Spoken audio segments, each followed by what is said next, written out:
ಜೀವನ ಎಂಬುದು ನೀರ ಮೇಲಿನ ಗುಳ್ಳೆಯಂತೆ ಯಾವಾಗ ಒಡೆಯುವುದೋ ಗೊತ್ತೇ ಆಗುವುದಿಲ್ಲ. ವಿಧಿಯಾಟದ ಮುಂದೆ ಎಲ್ಲವೂ ಶೂನ್ಯ.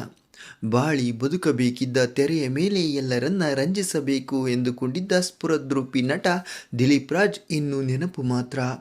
ಮತ್ತೆಂದು ಬಾರದ ಲೋಕಕ್ಕೆ ಪ್ರಯಾಣವನ್ನು ಬೆಳೆಸಿದ್ದಾರೆ. ನೋಡಿದರೆ ಒಂದು ಕ್ಷಣ ಅವರು ಇನ್ನೂ ಬದುಕಬೇಕಿತ್ತು ಅಂತ ಅನಿಸುತ್ತೆ. ದಿಲೀಪ್ ರಾಜ್ ಅವರು ನಿಧನರಾಗುವ ಹಿಂದಿನ ದಿನ ರಾತ್ರಿ ಸ್ವಲ್ಪ ಎದೆನೋವು ಕಾಣಿಸಿಕೊಂಡಿದ್ದು, ಆಗ ಪತ್ನಿಯನ್ನು ಹತ್ತಿರ ಕರೆದು ನಾವಿಬ್ಬರು ಮದುವೆಯಾಗಿ ಇದೀಗ 25 ವರ್ಷವಾಗಿದೆ, ಆ್ಯನಿವರ್ಸರಿಗೆ ವಿದೇಶಕ್ಕೆ ಹೋಗೋಣ ಅಂತ ಪ್ಲಾನ್ ಮಾಡಿದ್ದರಂತೆ. ಅಷ್ಟೇ ಅಲ್ಲದೆ ನಮ್ಮ ಮಕ್ಕಳನ್ನು ನಾನು ಇಲ್ಲ ಅಂದರೂ ನೀನು ಚೆನ್ನಾಗಿ ನೋಡಿಕೊಳ್ಳಬೇಕು ಎಂದಿದ್ದರಂತೆ. ಆದರೆ ಅವರು ಈ ಅರ್ಥದಲ್ಲಿ ಹೇಳಿದ್ದಾರೆ ಅಂತ ಪತ್ನಿಗೆ ಗೊತ್ತಾಗಿಲ್ಲ. ಅವರು ಶೂಟಿಂಗ್, ಸಿನಿಮಾ ಅಂತ ಮನೆಯಲ್ಲಿ ಇಲ್ಲದೆ ಹೋಗ್ತಾ ಇರ್ತಾರಲ್ಲ, ಹಾಗಾಗಿ ಈ ಥರ ಹೇಳ್ತಾರೆ ಅಂತ ಅಂದುಕೊಂಡಿದ್ದಾರೆ ಶ್ರೀವಿದ್ಯಾ ಅವರು.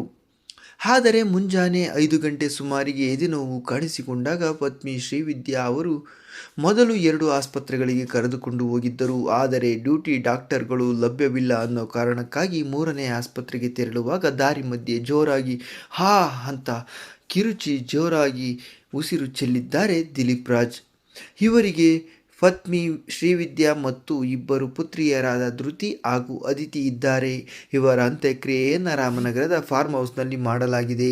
ವಿಶೇಷ ಅಂದರೆ ಅವರಿಗೆ ತುಂಬಾ ಇಷ್ಟವಾದ ಸ್ಥಳ ಕೂಡ ಇದಾಗಿದ್ದು, ಹಾಗಾಗಿ ಫಾರ್ಮ್ ಹೌಸ್ನ ಮನೆ ಮುಂದೆಯೇ ದಿಲೀಪ್ ರಾಜ್ ಅವರ ಮಣ್ಣು ಮಾಡಲಾಗಿದೆ.